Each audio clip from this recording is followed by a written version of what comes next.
Hello guys, and welcome back to my how to travel guide. Welcome to the travel guide that talks about actually traveling. Yes, getting to and from place to place. So typically the longer that you have for travel, the more cheaper your transportation methods can be, because you can just take longer to get there and you can pick the cheapest ways. Airlines! Planes are the most expensive form of transportation, but generally they are the quickest. Just really do your research, look out for deals. You kinda can't escape this cost when you're going like long international destinations. Make sure you check out budget airlines. There are a variety of them, and they are what they sound like, budget airlines. They are no frills, they're not really luxurious, they're really basic, nothing special to them. And they also like to cancel and get delayed on you and have really not the best customer service. But they're cheap airfare and they get you from A to B. Woohoo! I don't know what that is. That was supposed to be like a choo-choo. Choo-choo! I feel like North Americans don't really know trains properly. That's my thought. Now, train travel can be as luxurious or as budget as you like. That's why they generally have a class system. So you can buy like different classes for the different types of trains or destinations that you are going to. A word of caution though when picking out kind of your budget levels for train tickets. If you are traveling in any kind of less westernized country, it's probably not the best idea to go for the cheapest train tickets, because those are generally really, yeah, I wouldn't recommend it. Also, don't dismiss overnight trains, because it's a great way to save on accommodation, and if you're pressed for time, you just sleep through your train ride. It's magical and amazing, and then suddenly you wake up and you're in another place. In Europe, they also offer a lot of like passes, so you can do multiple countries and get like really good discounts if you're planning on doing like a train trip all around Europe. Yay! Public transportation.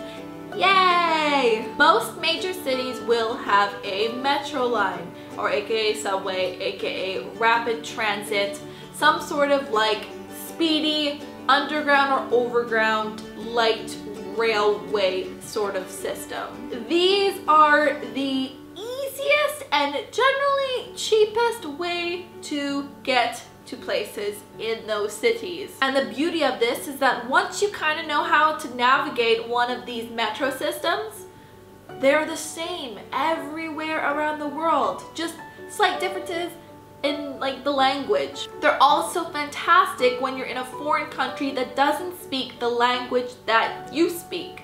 So you're looking at all these weird words and letters and numbers and you don't know how to pronounce things and you can't understand. Well, if you know the name of the stop that you need to get off at, it's really simple. You just look for the stop on the line, get on the proper line, and you'll be there. It's worth it to look at getting any kind of metro pass or like a day pass or weekly pass to use the subway system. Learn and love the ways of the metro. Buses, well, they're not the best form of transportation or the most accurate or the most luxurious or comfortable, but they are everywhere. There are always buses everywhere that you will go in the world, pretty much. Now, the biggest thing about buses that I find is that I get really confused about them and where they go, and feel like if I hop on a bus, it's going to take me somewhere that I don't know where, and I will be lost. In that case, make sure that you research the bus beforehand, know the route that it takes, and kind of have an idea of where you need to go. Don't be afraid to ask the driver questions. If you're confused and you need to figure out where this is or that is, if you're going to a popular destination, they probably know and can help you. Also, don't be afraid to ask fellow passengers where you're going if you're lost or you're trying to find someplace, because if they're from the area, they'll probably know as well. Backpacker buses. So backpacker buses are kind of like they're generally upgraded buses. Sometimes they can be coaches, sometimes they aren't coaches, but they are generally run by a company. They're cleaner and they have kind of a set route that they go along.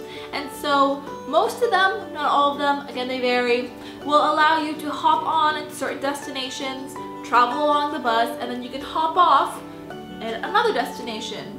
You can spend some time there, and then you can hop back on the bus, and you kind of just like plan your travels as you go, and they allow for like flexibility, but they also provide you with a method of transportation around the country.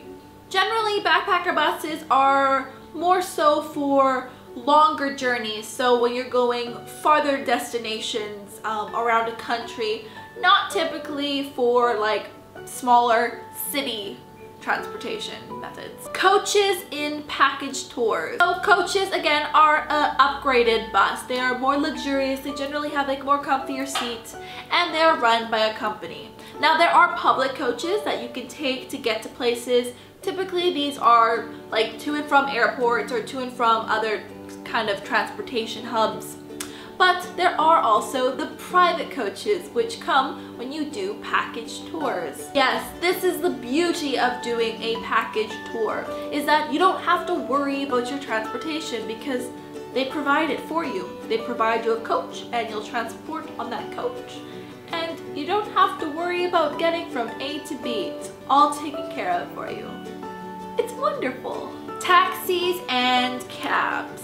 Now, if you must take a taxi, and there are definitely times when you travel that you must take a taxi because it's just unsafe or there is no other way to get to a destination, here are some words of caution. Make sure you know the cost of getting to the place that you want to go before you get in the cab. So typically, if you ask the front desk of the accommodation that you're staying at, they will know the approximate taxi costs to get to any of the locations that you're trying to get to. There are also unofficial taxis that you might run into while you are traveling. There are just generally citizens of that city that have a car and will go to the popular taxi destinations and offer up their car as a taxi service.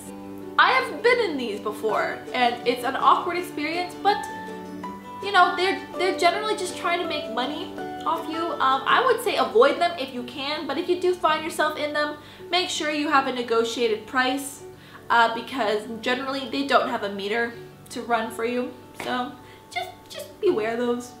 Rental cars. Now this is not an option that I typically use, but it is a very popular option in certain destinations like North America, for example. Also, if you are traveling in groups, it is a great way to kind of have that freedom, and you can travel all together in like a smaller vehicle, and you can go to places on your own time and just woo! Freedom with a vehicle. Alright, so now I hope you've got a better idea of all the different methods of transportation that you can use while you're on your travels, and some tips for using them. Yeah? Awesome, well thank you so much for watching, and I will see you next time. Bye! So in today's episode, I'm going to be talking about accommodations / where we're going to live and sleep when we're on the road.